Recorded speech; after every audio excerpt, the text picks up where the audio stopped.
আসসালামু আলাইকুম। আশা করছি সবাই ভালো আছেন। আরও একবার আমরা আমাদের দেশকে স্বাধীন করলাম। অনেক ত্যাগ আর অনেক শহীদদের প্রাণ তাজা রক্তের বিনিময়ে আমরা দ্বিতীয়বারের মতো দেশকে স্বাধীন করেছি। আলহামদুলিল্লাহ।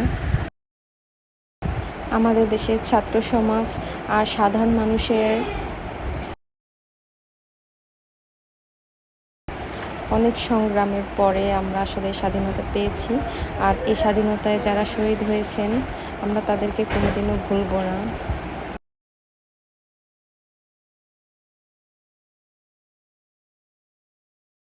এখন আমাদের রাষ্ট্র সংস্কারের কাজ চলছে।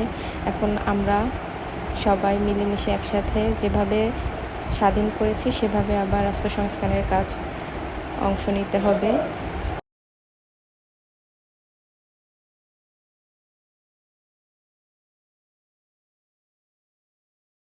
যে যেখান থেকে পারি, যতটুকু পারি এগিয়ে আসতে হবে।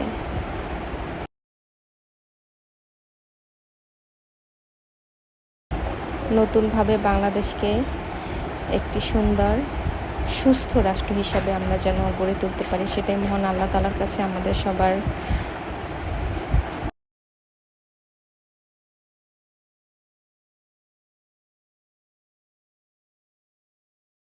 দোয়া থাকবে। আজকে আমি আসলে এই কয়েকদিন ধরে আমাদের রান্না, খাওয়া, ঘুম কোনো কিছুই ঠিকভাবে হচ্ছিল না। আর পেজে কোনো ভিডিও আপলোড দিতে ইচ্ছা করছিল না। তারপর আজকে একটা ভিডিও আপলোড দিলাম। এটা হচ্ছে একটা নদীর পাঙ্গাস মাছ। আমি আজকে মাছটাকে রান্না করতে প্রথমে সব মশলা একদম মাখিয়ে আমি খুব ইজি ওয়েতে মাছটা রান্না করব, তাই ভিডিওটা করলাম। যে খুব শর্ট টাইম লাগবে মাছটা রান্না করতে। সব মশলা আমি এখানে মাখিয়ে মাছটা কিছুক্ষণ রেস্টে রেখে দিয়েছিলাম যাতে মশলাটা ভালোভাবে মাছের মধ্যে যায়। তারপরে একটা প্যানের মধ্যে আমি কিছুটা তেল দিয়ে তার মধ্যে মাছটা আমি অল্প আঁচে ভেজে নিব, কারণ এখানে অনেক বাটা মশলাও দেওয়া আছে, যার জন্য এটা কিন্তু অনেক বেশি ভাজা যাবে না। অল্প আঁচে একটু করে এটা ভেজে নেব। আর এই টাইপের মাছগুলো কিন্তু অনেক বেশি ভাজারও দরকার হয় না। আর আমি আজকে যেই প্যানে এটা ভাজতেছি এই প্যানেই আমি এটা রান্না করব, খুবই সিম্পল ওয়েতে। জাস্ট আমার মাছটা এখন ভাজা হয়ে গেছে, আমি আর একটু উল্টিয়ে ওই পাশটা একটু ভেজে নিলাম। তারপরে যে মাছটা উঠানোর পরে যে বাকি মশলাটা ছিল ওই মশলাটাতে একটু পানি দিয়ে ওই পানিটাই আমি মাছের মধ্যে দিয়ে দিব। আর এখন জাস্ট একটু এটা ওয়েট করব এই মশলাটা ভালোভাবে যেন রান্না হয়। এখন এই যে আমার কুক করা হয়ে গেছে, মানে অলমোস্ট আপনার 10 মিনিটের মতো টাইম লাগবে পুরো রান্নাটা করতে।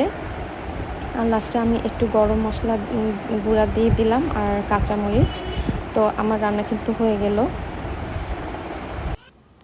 সবাই যে যেখানে আছেন সব ভালো থাকবেন, সুস্থ থাকবেন, সাবধানে থাকবেন।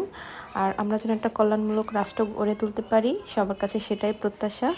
ভিডিওটি ভালো লাগলে আমরা যে যেখানে আছি সবাই যেন সুস্থভাবে থাকতে পারি, আর আমরা যেন পিছনের আমাদের যে দুঃস্বপ্ন সেরকম যেন আর কখনো ফেরত না আসে। আমরা যেন সবাই মিলেমিশে থাকতে পারি, সুন্দর একটা রাষ্ট্র গঠন করতে পারি।